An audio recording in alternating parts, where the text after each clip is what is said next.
Hello, everyone. Welcome to the latest episode of Social Harmony. Today, I'm joined by Dr. Ray. Doctor, so if I can hand everything over to yourself, sir, please, could you tell my audience about you? Um, my name, believe it or not, real name is Doktor, so it's Doctor. I've been working as a transformational coach for 3 decades. I have a master's in counseling psychology, a doctorate in clinical psychology, and primarily, what I've been doing for the last 3 decades is helping people basically have a better relationship with him or herself. Hmm. And with that understanding, that is to help them remove the limited beliefs, the blocks, Mhm. because many people have them.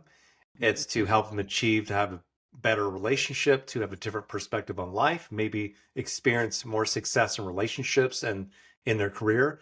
But I've also delved into deeper conversations about conscious parenting, to Mhm. metaphysics as well, to also supporting men to be able to step into their confidence and so forth. There's so much more. And Mhm.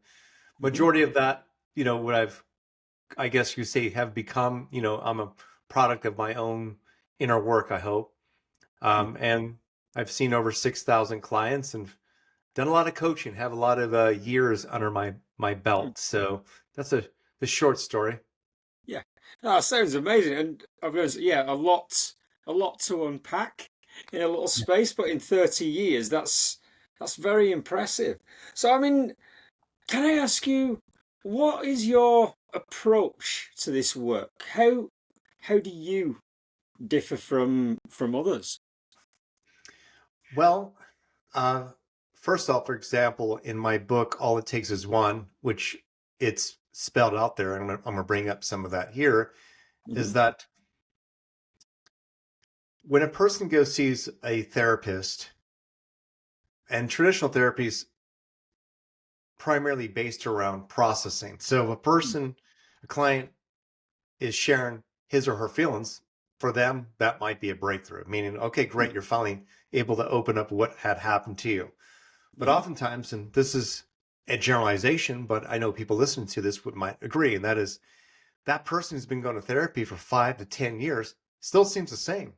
They Hmm. they keep attracting the same things in their life, and um, but they might understand where it came from. They might know how Hmm. to manage their anger. They might know how to manage some of the stress a little bit better in their life. But Yeah. ultimately, not a whole lot has changed. They're just a great narrator of, say, Hmm. their childhood or whatever else. And then there's coaching.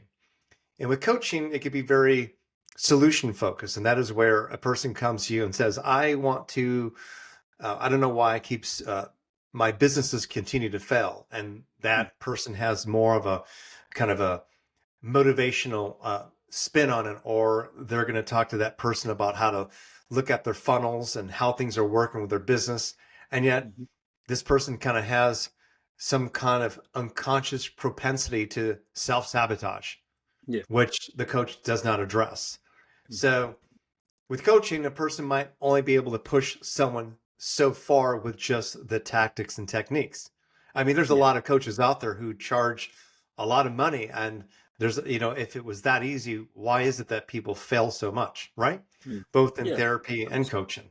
So Hmm. I've always approached my coaching with an integration of going deeper, but Hmm. also bringing that to the solutions, because ultimately that's what people want. And Hmm. so if when I meet with a client for the first time, they have a list of things they want to work on.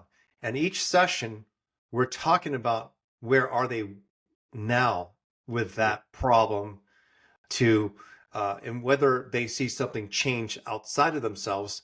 What's important is that they at least experience some new perspective about Hmm. themselves. Like they feel better. They've now have, they're a little bit more self-aware, Hmm. self-aware. However, in that also is that just like yoga, just like weightlifting, just like anything, or where a person's trying to lose weight and they keep emotionally eating, that they might continue to fail in that. And they go to a therapist and coach and they just talk about it from the perspective that's your shit again. That's still your Hmm. story.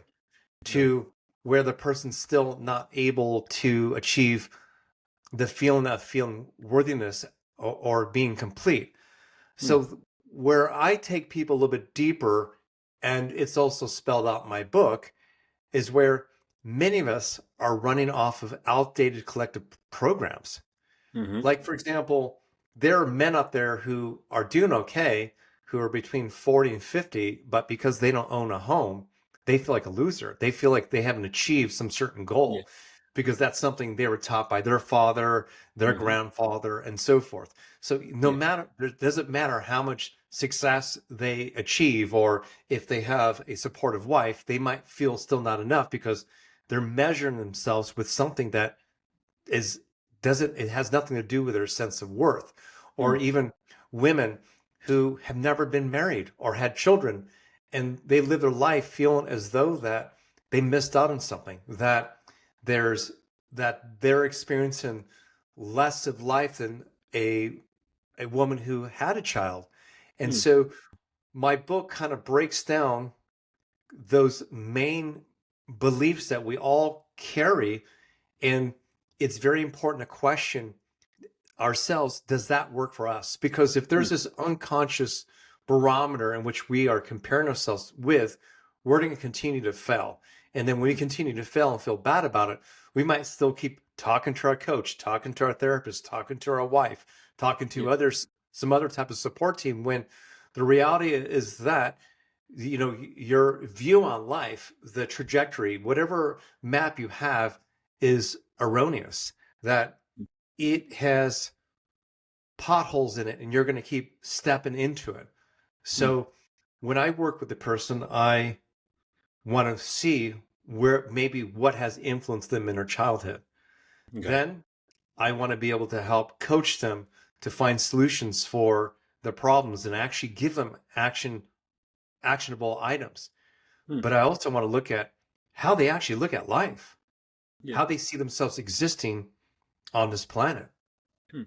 So That was you've my gone through long the response. existential phase at the moment, find out the story, and then I suppose it's reframing these external metrics that have been given to somebody. These, like you said, these markers of life, Mm-hmm. and I suppose somebody else's scorecard that you've adopted.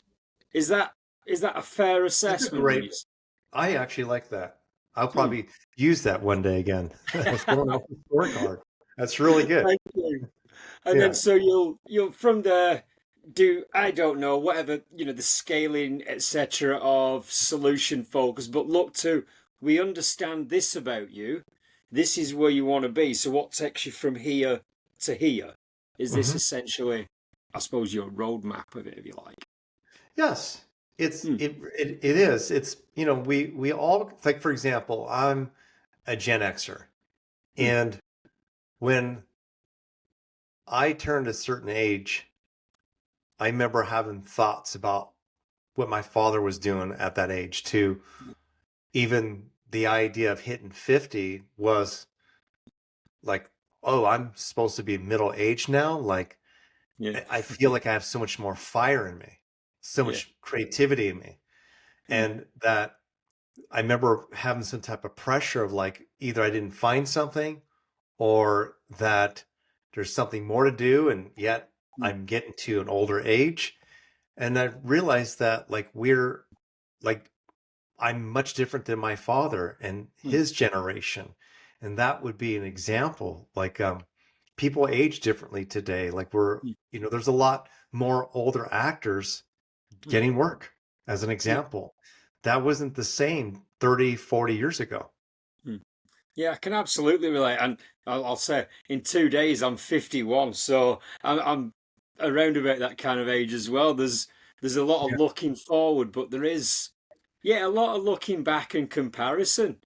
Mhm. Um, and I've done the same. Like now with my son, we go out to the gym, and I'm looking at how I remember guys my age when I was young, and yeah, I think that's it. We have definitely come out of a generation where we age differently. I think now I don't know about you. I feel in here as though I've Mhm. still got the I don't know, the joy of a 20-odd-year-old.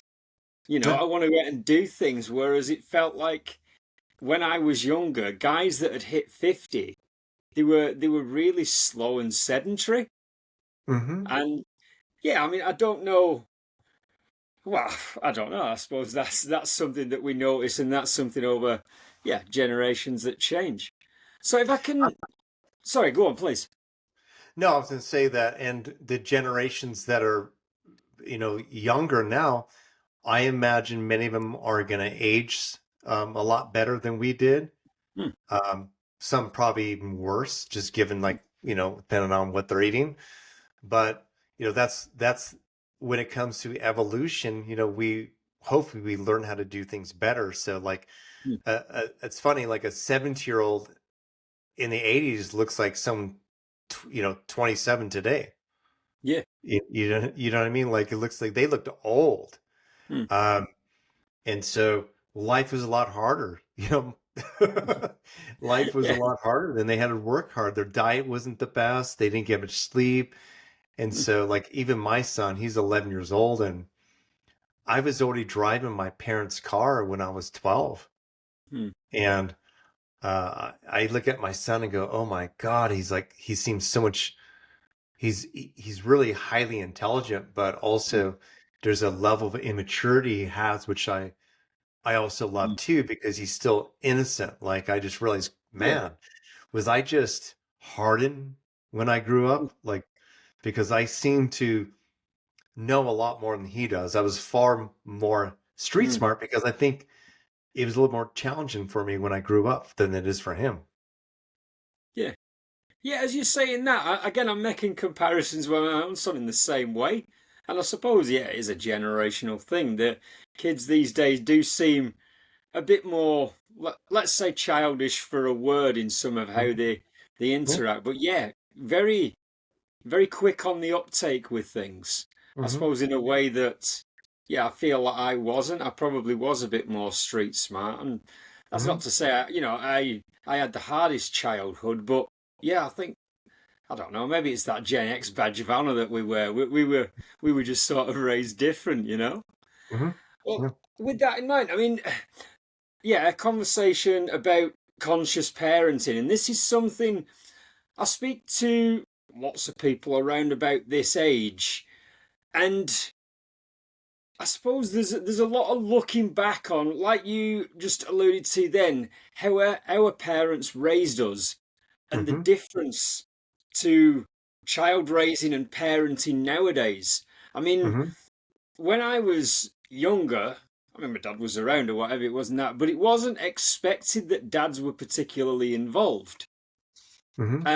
Other little differences that, I mean, I have heard people moan about my parents never gave me this, they were never there for this, but it was a different time.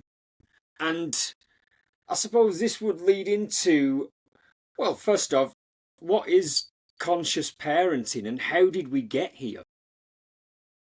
Well, I wouldn't say necessarily a lot of parents are being conscious right now, but I think that parents are far more open and Mm, transparent, even with stuff they maybe shouldn't really expose their mm, children to. But yeah.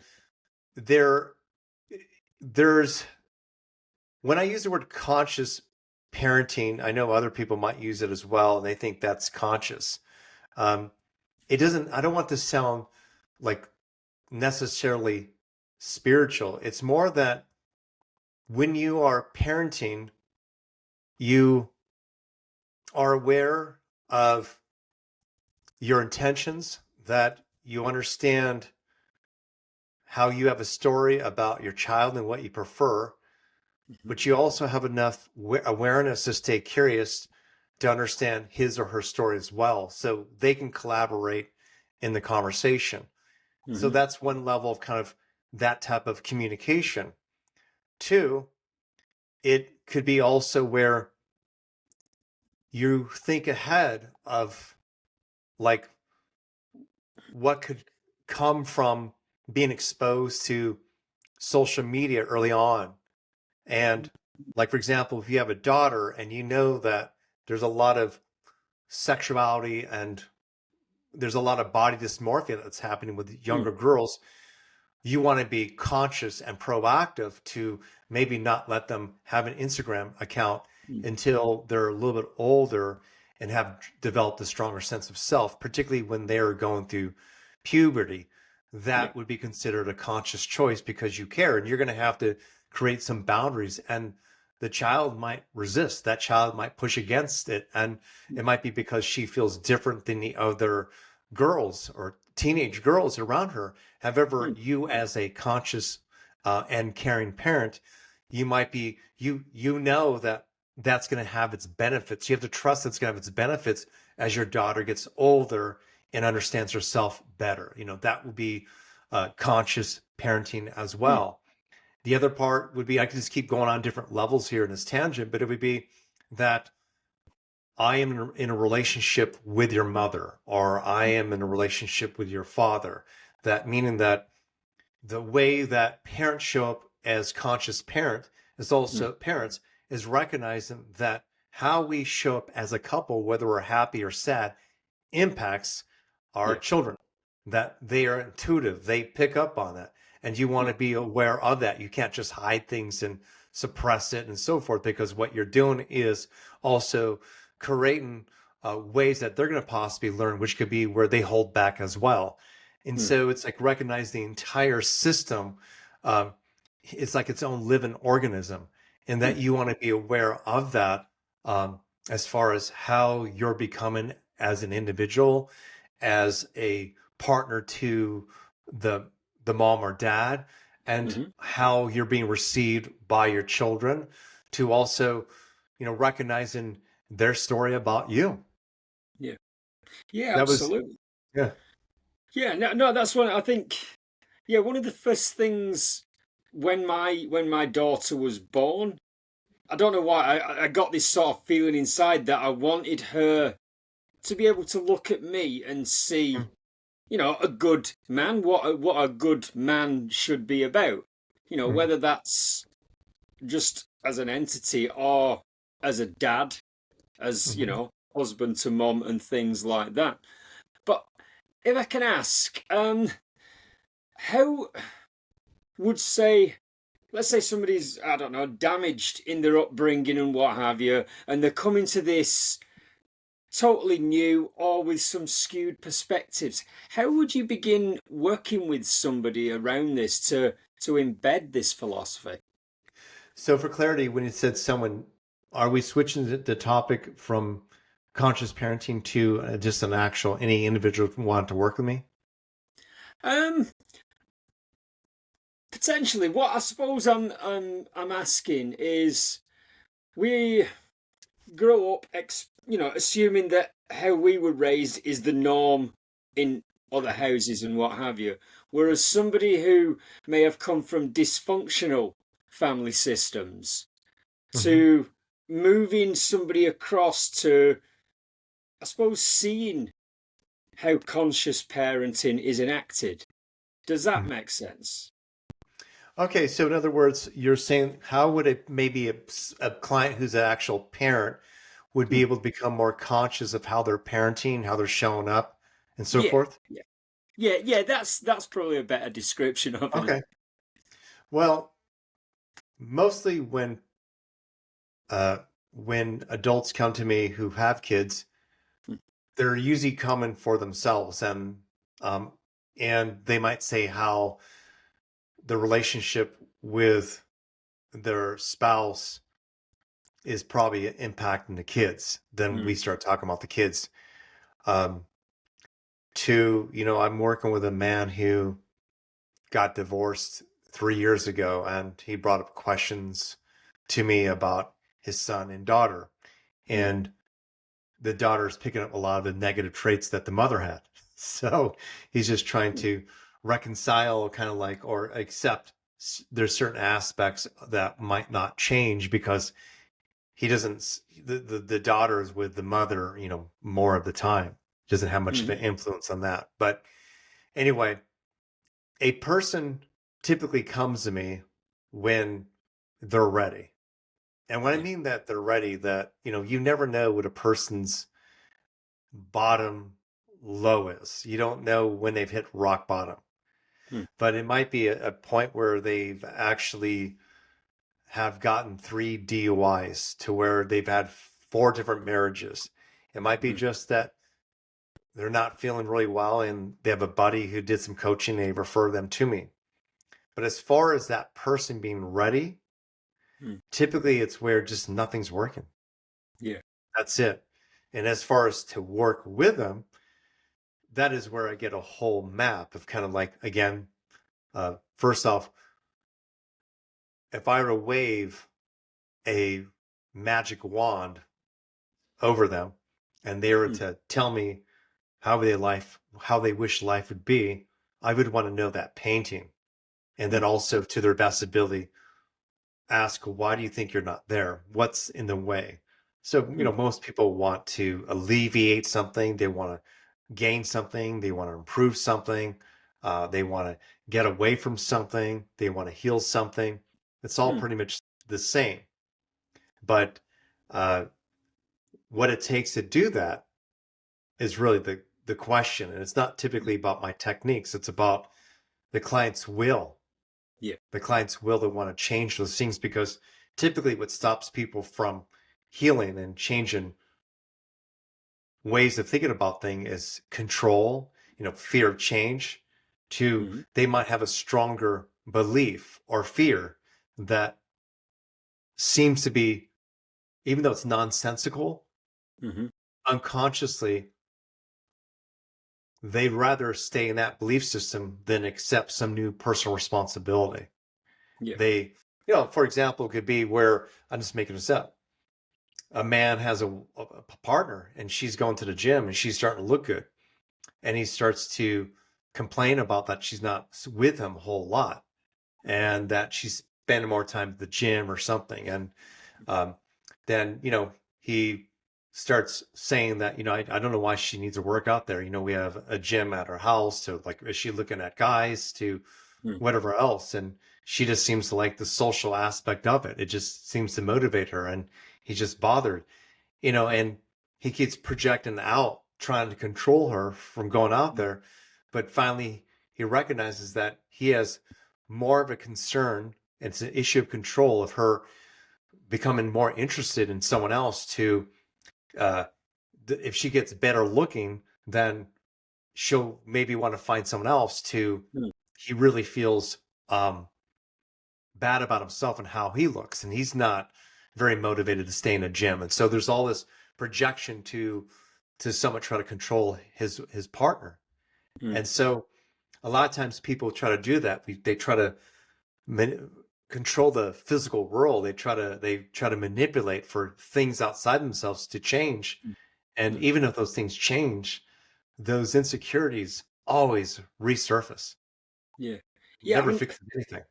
yeah, as you say that, there's a lot of things I can relate to. I mean, I've been to therapy myself. And so there were occasions where I think when I first ever went, I wanted to just show up and get a little laundry list of tips, do this, this, this, this, and everything's fine.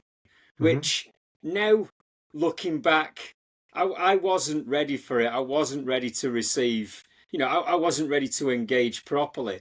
But what you're saying in the end, then, I think I've had phases of that as well, and it would end up becoming a self-fulfilling prophecy. You know, not specific to the example that you use there, but yeah, the guy that's trying to and maybe a bit pour a bit of scorn on why his wife's going out, Hmm. but then continuing down that path, chances are she probably will end up leaving him. She wasn't thinking of it at stage one, but by the time he carried on with this, it's Yeah. you know I'm sick of this now. I'm going, and she starts looking outward because he's being, yeah, quite, I suppose, quite awful and scornful. So yeah, I can pick up on what he's saying there. So, well, I suppose in regards to conscious parenting again, and I'd like to look at, I suppose, benefits for the relationship between parent and child, which you alluded to, that was very different to in our day, let's say. Um, because I see, I've seen a couple of sides to this. I mean, I try and implement some of these practices with my kids, and I think we have a good relationship. I Hmm. like to think I've got good boundaries, but I do see a lot of parents who veer more into friend and peer status Hmm. rather than parental status. Does that make sense? Yeah, there's so I had an older father, born in 1925. Mm, And so my dad was definitely from he was two generations behind me. mm, And he had a more authoritarian approach. Um, my brother I have an older brother who's like a baby boomer. mm. So I can see kind of like that black or white type of thinking. I can see it also Yeah, in, American politics, which is pretty messed up where you got like older guards there with these black or white thinking, and yeah, they just can't get their shit together and get along. yeah. And so I could just kind of see how that's all played out just with personalities and culture and so forth. Mm, And I think that Gen Xers wanted to do it better than mm, the baby boomers. So, mm. and I think that's where a lot of them like became friends with their children. Mm. To there's a story of like my dad never told me he loved me. So Yeah, now we have Gen Xers overcompensating. I love you for this. yeah, Oh, you got a D on your report card. Thank you for the effort. I'm so proud of you. It's like an yeah, overcompensation. Also with a yeah. positive parenting movement. So I think we went to the opposite side of the spectrum. Mm, There's some of that to where we've seen the results uh all the pop psychology books of like what has how being disconnected and from your kids could uh cause challenges in their adult relationships. yeah, Or we've I guess you say like we every generation learns something new, yeah, right? definitely. Yeah. And Mm, so with the whole part of being friends with your kids, I think it's like we have a lot more in common with our kids today, I think Gen Xers, than prior generations. mm, You know, yeah, there's there was like extremes or something about that. I don't know what that was.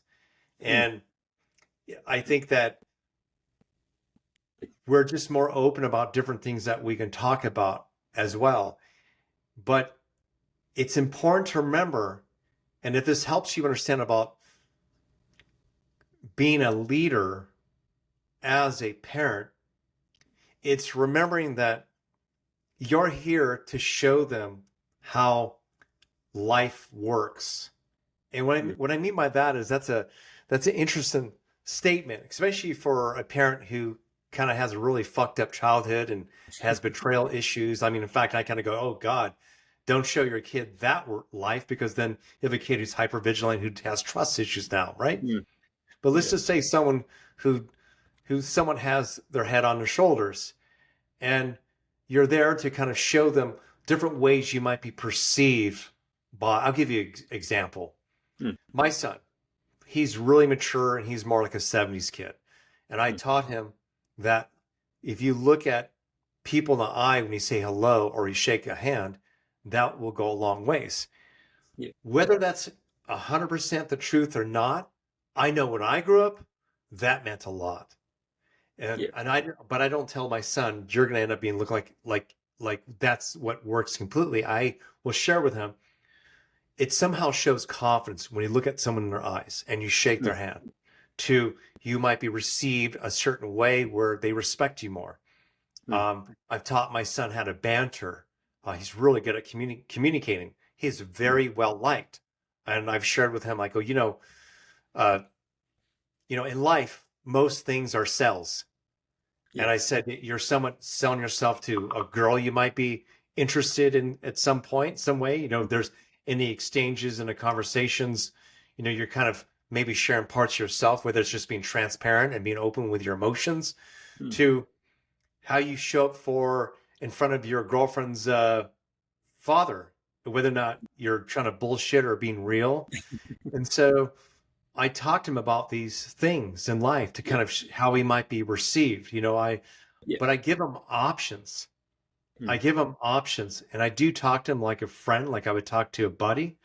yeah, But I'm very clear with who has the last word. I'm very mm, clear with, that there's certain boundaries we have, and that like integrity, not lying, uh, even not snitching, not taking credit where not taking credit if it's not yours. I mean, mm, there's like pretty old school principles I have instilled in my son, and you see mm, it. yeah, And because that, the byproduct of that is like it's like hanging out with a buddy.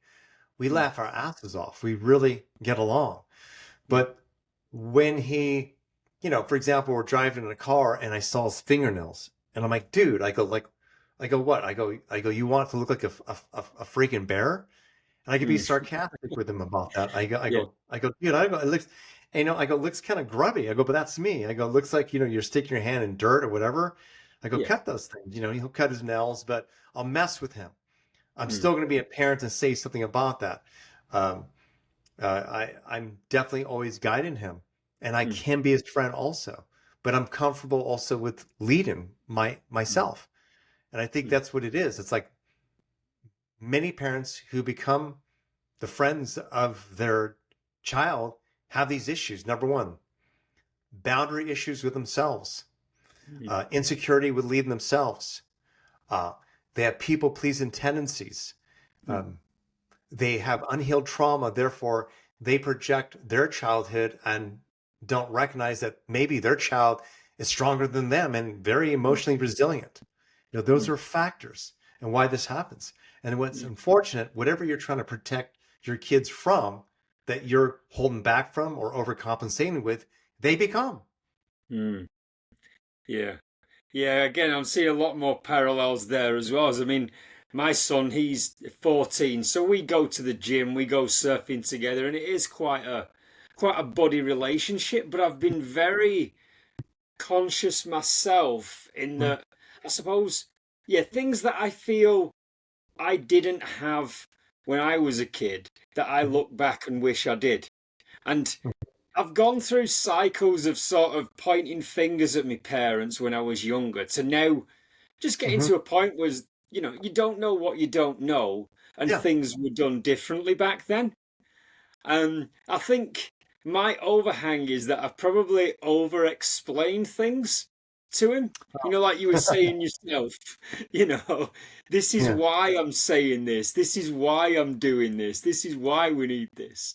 But yeah, I don't know. I've worked very, very hard, I think, to differentiate, and make those boundaries myself.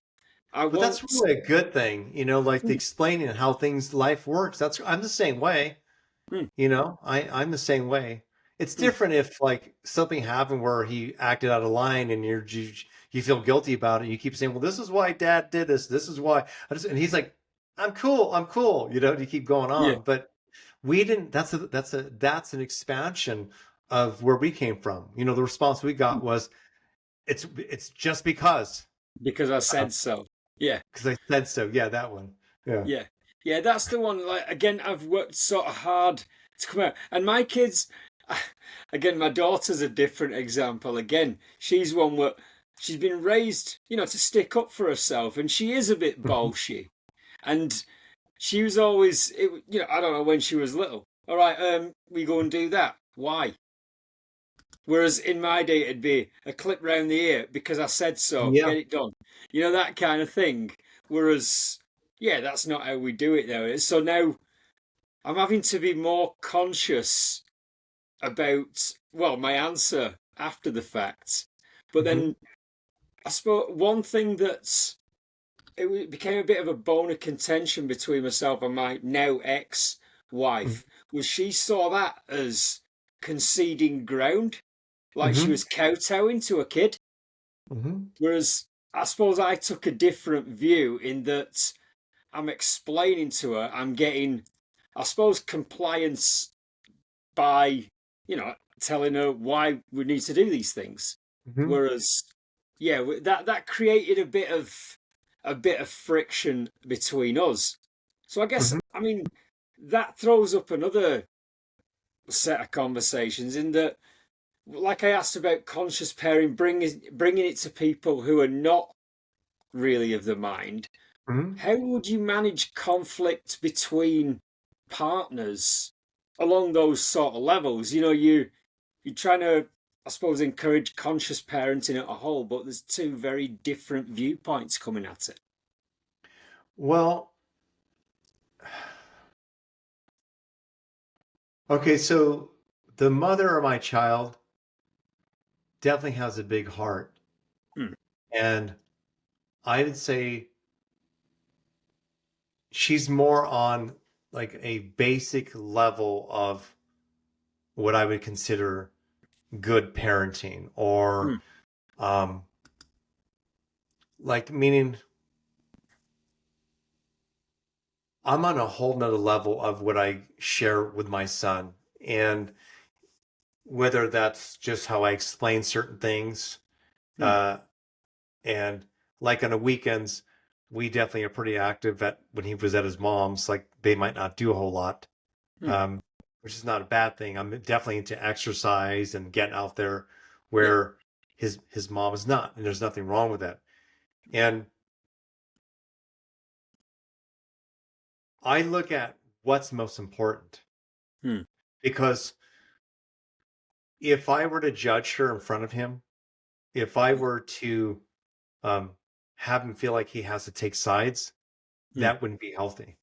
And Yeah. so I also know that I didn't have a perfect childhood and I was exposed to contrasts and things that we can call negative that got me where I'm at. Hmm. So I have to remember that through that contrast with his mother at times, that there's some value in that. I'll give you an example. His Yeah. mother wasn't stable for the first 2 3 years 3 years of his life. In fact, for a while.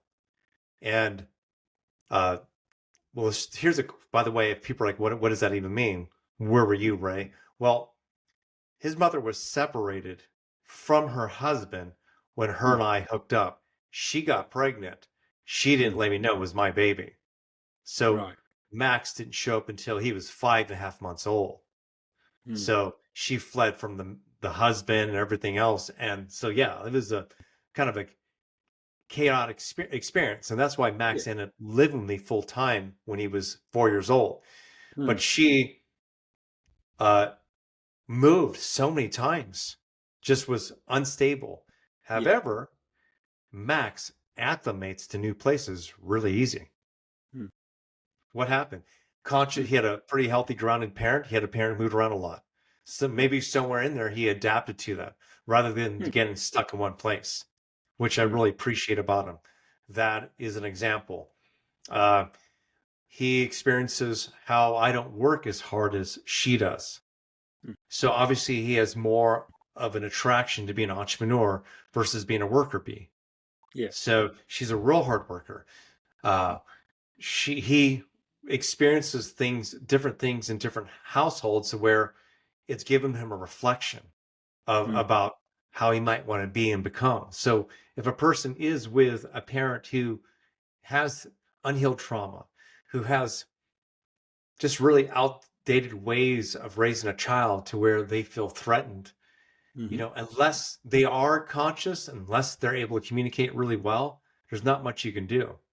Yeah. But if they communicate well and they still don't want to change their ways, and again, if they communicate well, they're going to be able to maybe hopefully understand your perspective, Yeah. that you can agree to your differences Hmm. and respect each other from that perspective. And she can understand why it is that you do certain things a certain way in your home and Hmm. why she does things a certain way in her home as well. And kids can really adapt to that. They really can see that.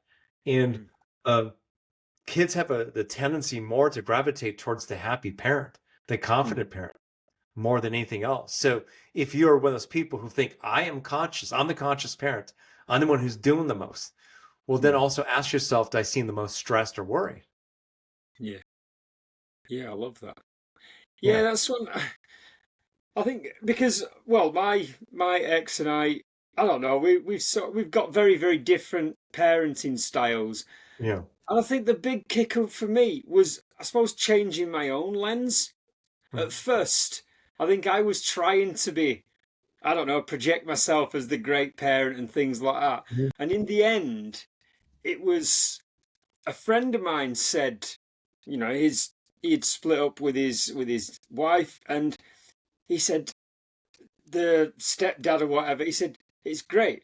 You know, my boy, he comes to me and he has this, and he's got another step parent who can teach him things that I never could. And that Mhm. sort of flicked something over in me and thought, I I shouldn't be trying to compare or to, you Mhm. know, make it I suppose a competition.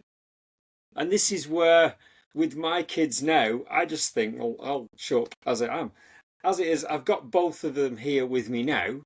Mhm. You know, they live with me. They seem to gravitate what I'm about at the moment. So Mhm.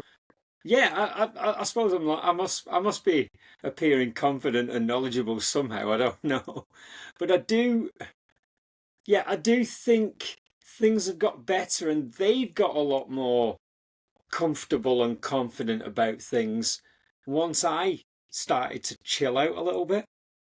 I Mhm. think there was a lot of that, you know, like you're saying, that whether it's unresolved trauma or my own esteem issues, maybe, that were coming out.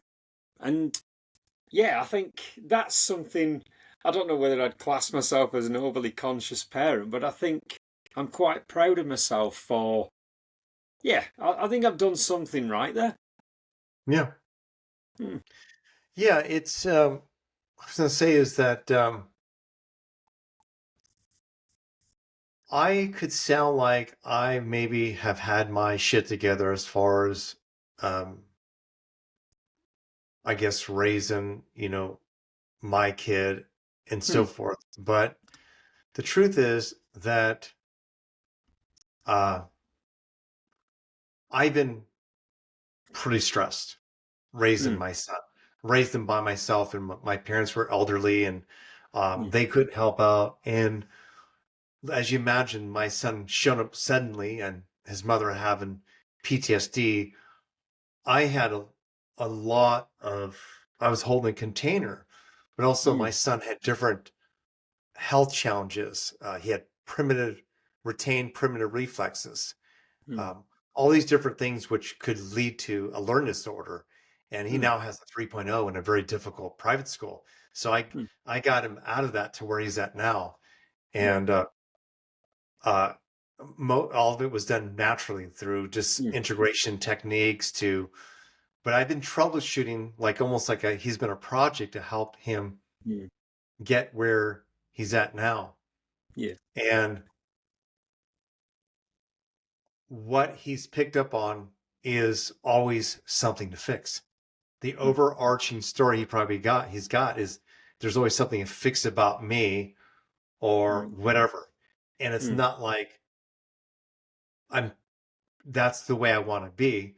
But Hmm. I've had to fix things. Even his mother, I've chose to lean in and try to take Yeah. care of things.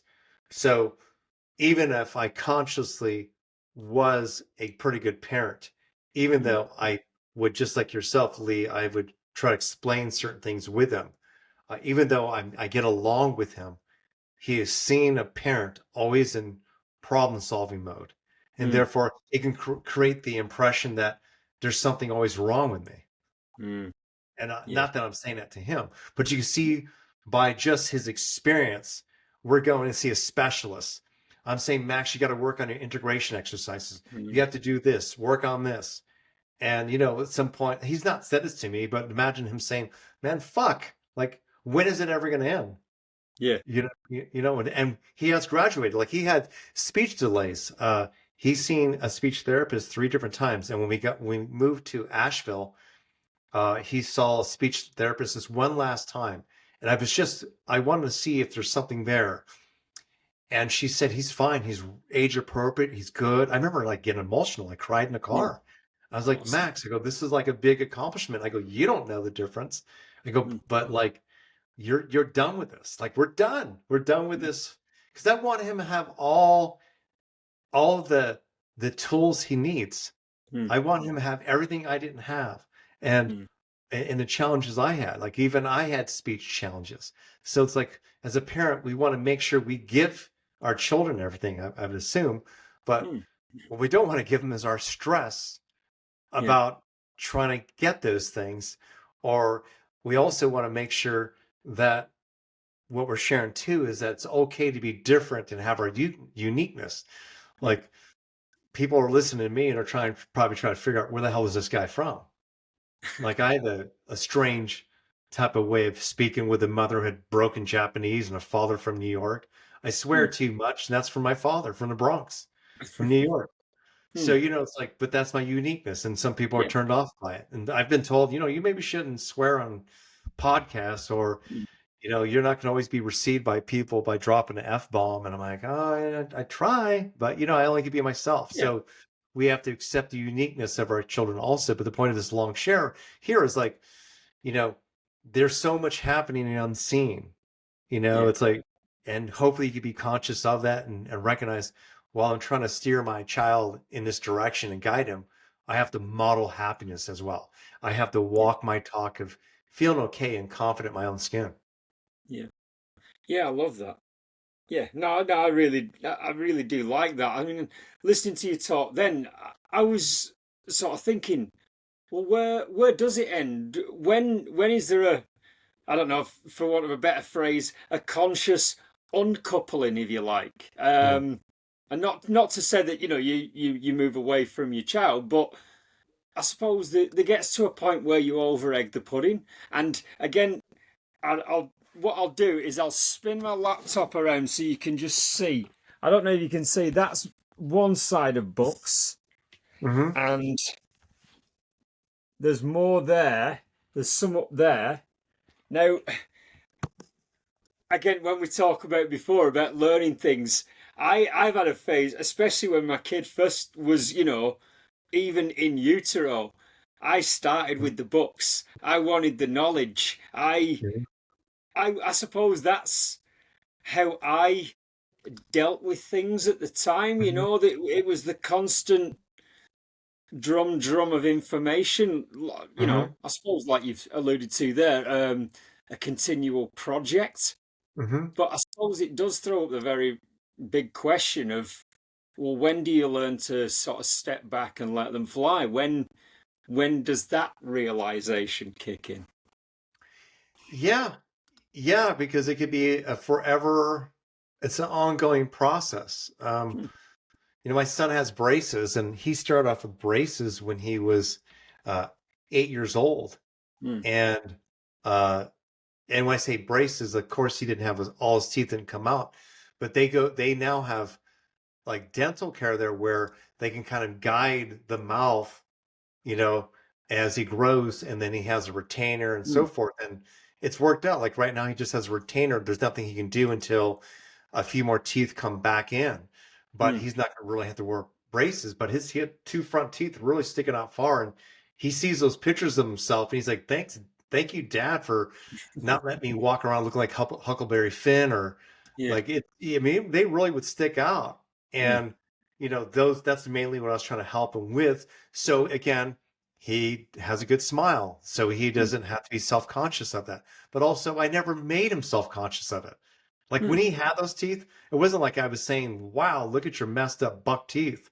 hmm, It was more, "Hey, this is something that you might want to do." And it wasn't until he turned 10, 9 or 10, and he saw the teeth like like being normal or compared yeah, again, he's starting to compare himself, and he starts seeing other kids at school with like maybe messed up teeth, and he's hmm, like, thanks Dad for helping with my teeth. I go, I can't believe I didn't even know that. I go, I didn't let you know that.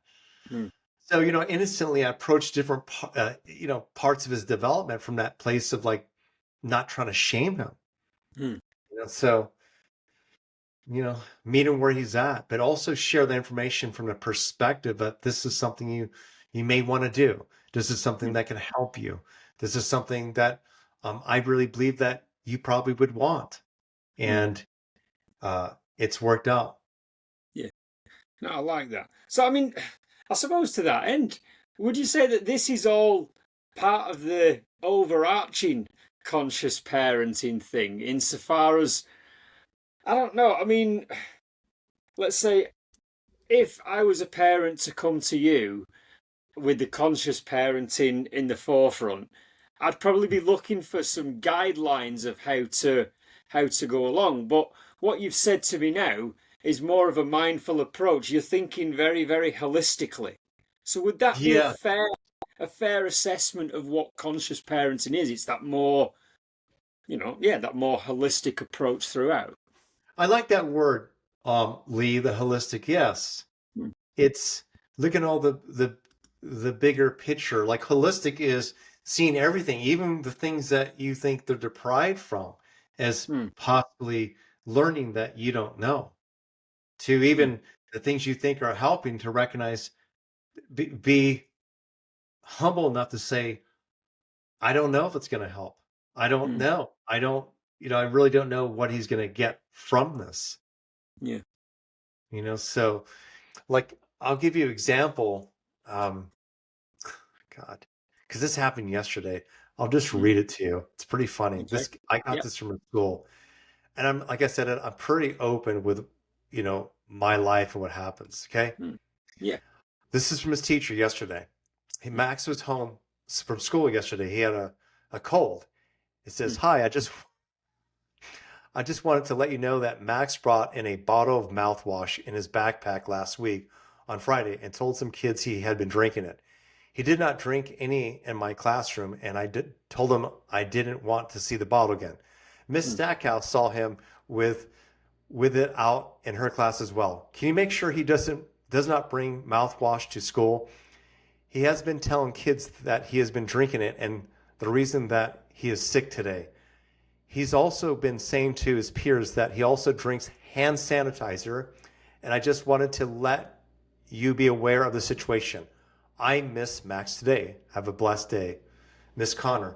And I love that she said she missed him. And yeah. I know that this wasn't true, but I Mm, know that Max has been spoken to like an adult by me.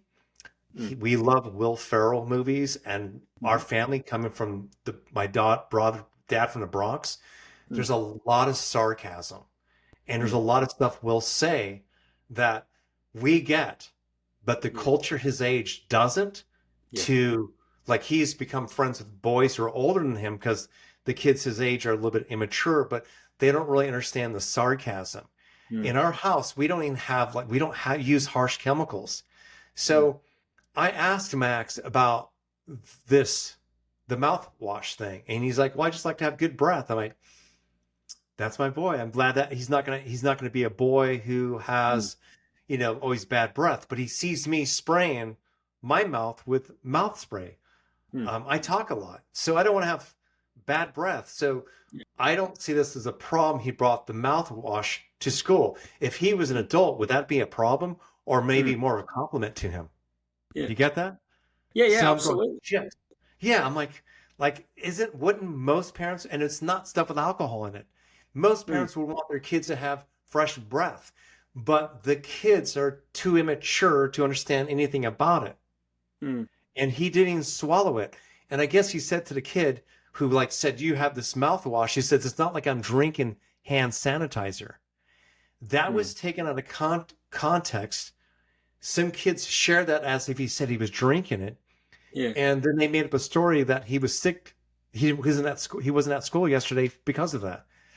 Had Mm, nothing to do with it. And I copy and pasted this, and I mm, sent it to Max. I says, "Dude," I go, "I'll share with her kind of where you're coming from." I go, "But you mm, got to talk to her also. And you need to make sure she talks to you like in real time, because I don't want to get emails when I don't mm, know the whole story, and you can hold your own." yeah. And it's just cool we kind of have that exchange. And I shared that with his teacher, and she said something really nice, but she Mm, didn't do the say in the investigation of that first. In fact, she said, "I just, I just want to let you be aware of it." But mm, she treated Max the same way that she might treat other kids. She wrote, mm, "Hi, thanks for your reply. That is what I thought." Well, give him the benefit of the doubt, talk to him like an adult, or like yeah, I would, like kind of this ask him straight out. Like I'm a parent where like I won't get defensive, but I also don't want to defend my kid when he can speak for himself. She wrote, yeah, I just wanted you to be in a loop. Max is a great student, and I can tell he's really trying his mm, best to be successful. And he really does have a great sense of humor. Have a great night. So I'm thinking this, I'm going, well, work with that, know that. Like, but mm, she cannot separate my son from the other kids. And yeah, what I thought was great for my son in our home doesn't necessarily work with the children there. And so yeah, here, he's going to maybe feel a little bit different, like he is not well received, to how I'm raising him is to my best ability. And our collective is growing, but that's all I can know. And I have to remember that, like, none of that hurt him. Like, we're growing together and he's able to handle his own. But, I noticed the parents also, they don't know how the children are and they don't mm, know how the parents are. And always when these teachers talk to me, they say it's like a breath of fresh air because I'm all about tell me I go, don't talk yeah, my son up. I know he can be a smart ass sometimes. yeah, I know that he can, like, because he doesn't want to do a lesson, he's going to get chatty to throw you off. I mm, go like, just tell me the real stuff. And they love that we can communicate. And I mm, know other parents would probably want their kids to be less hypersensitive and straight mm, shooters and be able to handle feedback also. But if you're a parent who gets defensive easy, if you can't handle, someone sharing something that maybe you're doing, well, your kids are modeling that. mm, yeah. Yeah, I mean, as you were telling me that story, I don't know. This is my view. That just feels like I don't know, a bit of overreach, a bit nanny state, if you like. Like you say, Yeah. it's mouthwash. When I was a Yeah. kid, I think we had it drummed into us. You brush your teeth, you use mouthwash, you do all these things. So I don't Yeah. know why that would be a problem. But I can take the point, like with because my daughter, yeah, she was the one that was more bullshit, and she was very. I don't know. The teachers either responded well to her because she talked above her age. Yeah. Again, Yeah. I'm from the north of England. We master in sarcasm as well. So she's grown up on that. Whereas, yeah, my son's more placid and easygoing. He's the guy that everybody gets along with. He's chill. Yeah. Yeah. Whereas my daughter is, I suppose, more polarizing, Hmm. Yeah. which, you know, she's great value. I love having conversations with her. And then, like, she's just turned 18 now. I can have some really, really spirited talks with her. Yeah. And yeah, but that'd be a sort of thing that she would do, and then she would be Yeah. like, "Well, what's your problem?" And your teacher either responds well or doesn't. So I don't Yeah. know. I don't know. But I'm sort of thinking, like, yeah, we're coming up on an hour now. This conversation's thrown by. So can I ask, what's I want to next? throw something out there really quickly, what you said Yeah, about the whole mouthwash. So, yeah, where we moved from, I am mm, telling you, oh my God, you heard about the woke culture in the United yeah, States. yeah. So, where I was living, it was just so heightened, this little small little town. And the Mm, kids were so insecure and like so fragile. And I'm not judging it. I'm just saying it is what it is. And Max struggled there mm, to be received, and he's by far he's well received here. Like he's very happy. And mm, but over there, as an example, is that I would get an email being told that my son pulled out bubble gum in class. I'm like, mm, why you send me email about this? Can't you handle this yourself? To Max brought some firecrackers. Firecrackers, they're these little poppers you just throw on the ground. oh yeah. And so I would get emails to the last one was where I want Max to write a poem about how he's never going to climb a bar again, uh, and so forth. And Max is saying, Dad, could you help me with this poem? And I said, what's the poem? He says, well, it's about me not climbing a bar. I said, what are you talking about? And he said, well, there's this bar that I was like kind of doing pull-ups on. I said, how tall is a bar? He says, well, you can jump up and grab it. I said, so in other words, you're like a foot or 6 inches from the ground? He's like, yeah. I go, so you basically can't hurt yourself? He's like, no. And if you fall, you wouldn't hurt anybody. He's like, no. I Mm, went, dude, I go, you're being a boy. And it was a mm, constant thing where they would castrate boys for being boys and playing and trying mm, things out. And so you would see it in a culture where the boys were just frightened and the boys who were kind of trying to be boys mm, were always getting in trouble. And so mm, the thing that I like, my parents would get an email, they would get a phone call, there's something more serious. But mm, that's an example kind of what, connected to the whole mouthwash thing, like, mm. is like, at least in our culture, like if there's some hyper vigilance around this to not let Yeah. kids or boys be boys. They made them Mm, fragile and they connect to the parents as if they can't handle this themselves. It's not like it's different if it's like in an area where your kid brought a switchblade or yeah. your kid is getting aggressive or bringing actually a firecracker with a Yeah. lighter or things like that. But my God, bubble gum, Mm, climbing a bar and doing pull-ups. mm. Sorry I for don't the know. digression. I think I Yeah, needed no, to. no, no. I think that's probably a perfect example of when I was saying how much is too much. Well, that what you've just explained then is to me way beyond the line of Yeah, I don't know. That's just I don't know yeah, excess in a lot of ways. I think that's yeah where yeah, it potentially becomes more damaging than yeah, whatever you're trying to think you're protecting a kid from. yep, I don't know, but I agree. I don't know. I do like the sort of yeah cross continents, but Gen X still stands in how we see things. I love that. But if I can ask you, as we wrap up and we bring this home, what's next for you? What's next on the horizon? Well, it's funny you were asking me that question because typically it would be something that I got some event going on or a book's coming out. Truly, it's kind of a more rebranding of Mm-hmm. myself and my approach to my work. I'm Mm-hmm. semi-retired and I still coach, and I did my book came out last year, but I'm I'm probably gonna start writing book number 2 and 3, and that will involve conscious parenting. But yeah, I'm kind of moving in a different direction with my coaching model and how Mm-hmm. I show up. I want to do more speaking and working with groups, and Mm-hmm. yeah, maybe less. Just it's hard to explain here, but I guess you'll just see that kind of happen, the unfoldment. I mean, imagine you're gonna put some links here and this, and people can stay in Yeah, touch with me to yeah. kind of see that unfoldment.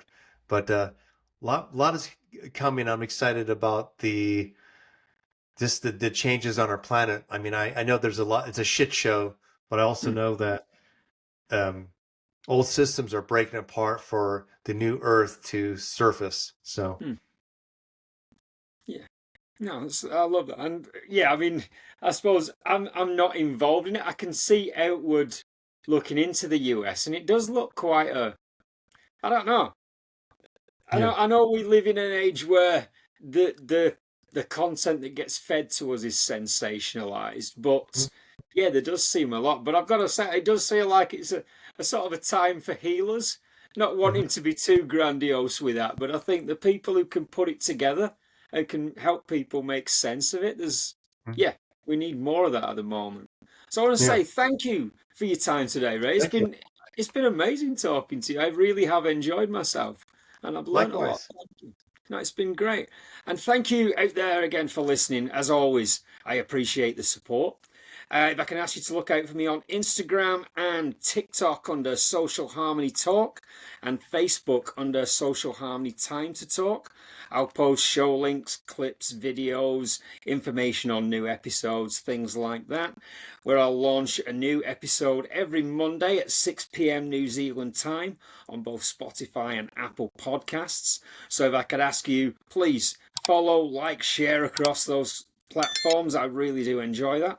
If you would like to have a conversation yourself, please get in touch, send me a DM or whatever, and we can discuss a future episode together. But for now, go well, look after yourselves, and keep talking. Thank you very much for listening.